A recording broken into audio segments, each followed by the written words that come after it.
이걸 족보로 삼아서 네네. 이것만 계속 공부하면 성적이 굉장히 올라가죠. 그리고 공부 진짜 잘하는 애들은 딱 보면은 아 이건 시험에 나오는 거야 이렇게 딱 찍을 줄 알잖아요. 그렇죠. 왜냐하면 수업 시간에 선생님이 얘기했던 거에 대한 느낌이 가장 빠르기 때문에.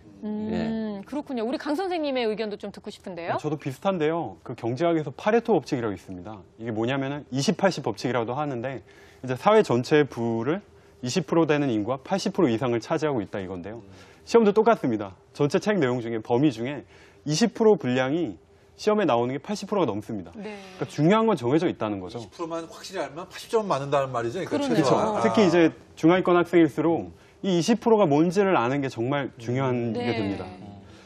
근데 이제 공부 못하는 아이들은 20%에 집중 안 하고 나머지 80%에서 뭔가가 나올 거야 하고 이제 막 파는 거잖아요. 자기가 관심 있는 거에 집중을 하죠. 나올 거에 집중하죠. 지금 아까도 이제 뭐 중하위권 또 상위권 얘기 나오면서 뭔가 이제 전략이 좀 달라져야 된다 말씀을 하셨는데요. 그렇다면 자신의 수준에 맞춰서 우리가 우선순위를 둬야 되는 부분에 대해서도 좀 찝어서 얘기해 주세요. 네. 그래서 말씀하신 대로 하위권 학생들 보면 진짜 너무 답답한 게 뭐냐면은 딱 봐도 시험에 안 나올 걸 백날 공부를 하고 있습니다.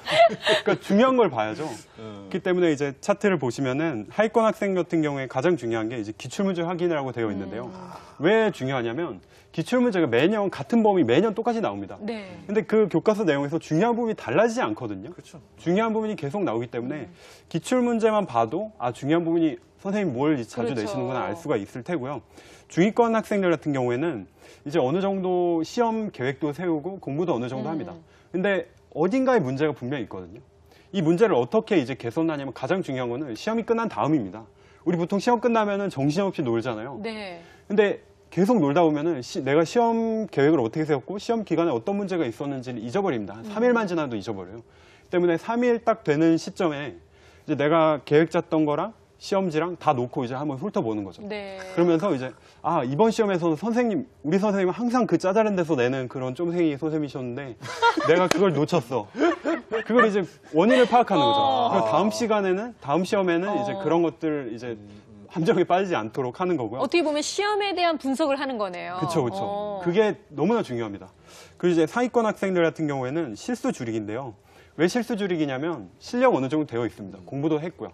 근데 이제 실수를 너무 많이 하는 경우가 있거든요. 그렇죠. 그 실수만 줄여도 성적을 굉장히 많이 올릴 수 있는데 이 실수를 줄이기가 쉽지가 않습니다. 왜냐하면 실력 같은 경우 부족하면 모르는 거 채우면 되잖아요. 네. 근데 실수는 습관이라 아, 그냥 몸에 밴 거니까. 그렇죠. 이게 뭐 금방 이렇게 바뀌지가 않습니다.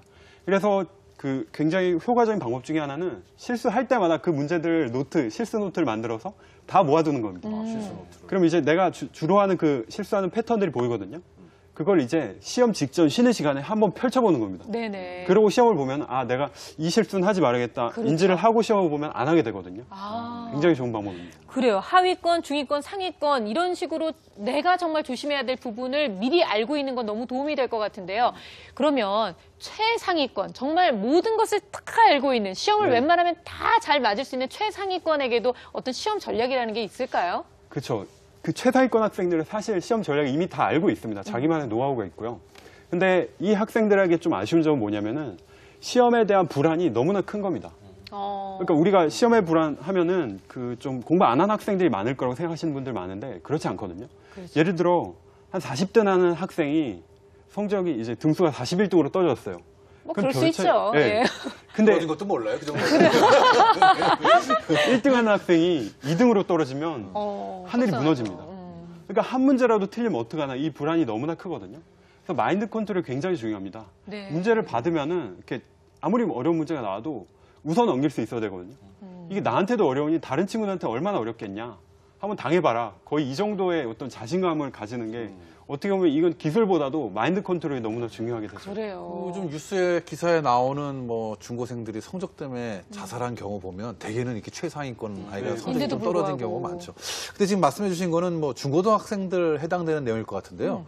초등학생 경우는 좀 다르죠, 전략이. 중고등학생은 그 성취도가 순위를 매기는데 집중되어 있다 그러면 초등학생은 그냥 알 걸 알았느냐 몰랐느냐 성취도 평가 수준이거든요. 그래서 그 100점도 많이 나오고 평균 점수도 굉장히 높아요. 네. 그렇기 때문에 그 시험 범위도 굉장히 적고 중하위권 내지는 상위권 모두 조금만 더 노력을 하면 만점을 받을 수 있는데 아이들이 성적이 안 나오는 가장 큰 이유는 학교 공부에 충실하기보다는 뭐 학교 공부에 도움이 안 되는 사교육을 많이 받아서 시간이 부족한 경우가 활동들을, 네. 많은 것 같고요.